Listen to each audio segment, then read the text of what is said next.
Kasih karunia dan damai sejahtera dari Allah Bapa kita dan dari anaknya Tuhan Yesus Kristus menyertai kamu sekalian. Amin.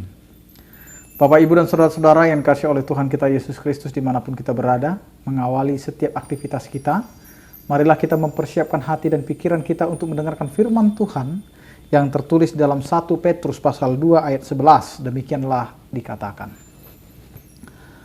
Saudara-saudaraku yang kekasih, aku menasehati kamu supaya sebagai pendatang dan perantau, kamu menjauhkan diri dari keinginan-keinginan daging yang berjuang melawan jiwa. Demikian firman Tuhan. Bapak, Ibu, dan saudara-saudara yang dikasihi oleh Tuhan kita Yesus Kristus,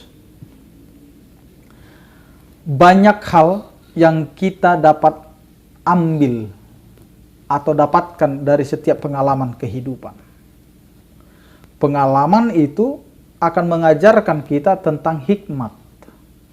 Tetapi ketika kita belajar tentang ilmu, maka kita akan mendapatkan kepintaran.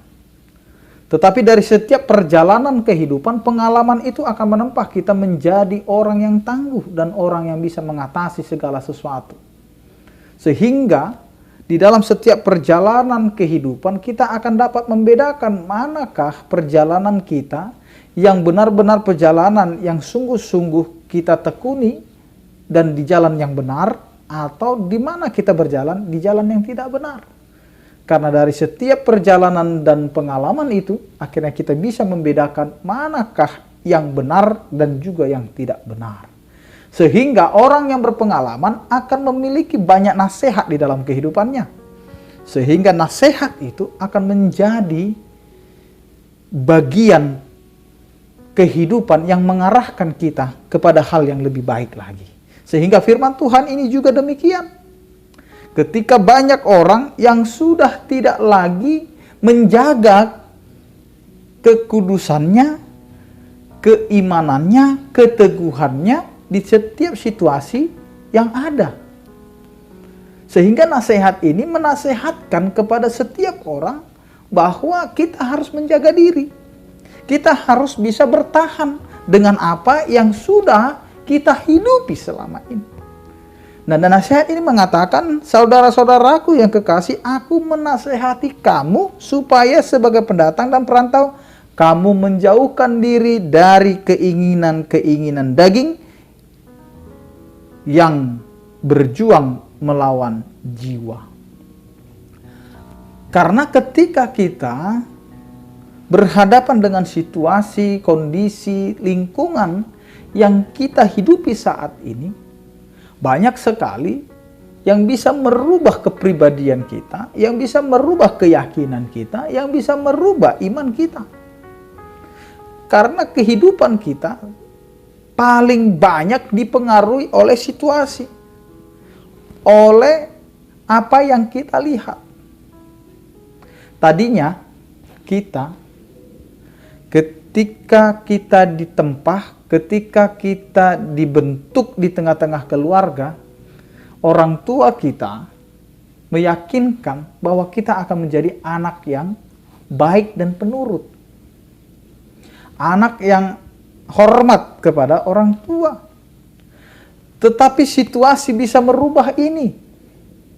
Ketika dia hidup bersosialisasi, ketika dia bergaul dengan orang-orang di lingkungan, ini bisa berubah. Yang tadinya dia penurut bisa menjadi melawan. Yang tadinya dia adalah orang yang jujur, tapi situasi mengolah dia menjadi orang yang tidak jujur. Sehingga inilah nasihat. Karena ketika kita berada di suatu tempat, kita adalah pendatang atau perantau. Maka ada istilah yang sering kita dengar, lain lubuk, lain ikannya. Di mana kita berpijak pasti berbeda aturannya. Tetapi apa yang mau dinasihatkan dengan firman Tuhan ini? Hai orang-orang percaya, hai orang-orang yang beriman, ketika engkau beriman, pertahankan imanmu dengan segala situasimu. Karena itulah yang mau diinginkan oleh Tuhan, supaya kita bertahan dengan apa yang sudah kita yakini dan imani. Di mana kita harus memperjuangkan hidup kita beriman kepada Tuhan, dan kita harus melawan keinginan-keinginan daging kita. Siapakah orang yang tidak menginginkan jabatan? Siapakah orang yang tidak menginginkan kenikmatan? Siapakah orang yang tidak mengingini adanya pujian? Semua minta itu, semua menginginkan itu. Tetapi jauhilah itu, karena keinginan daging itu bisa merusak iman kita, bisa merusak pikiran kita.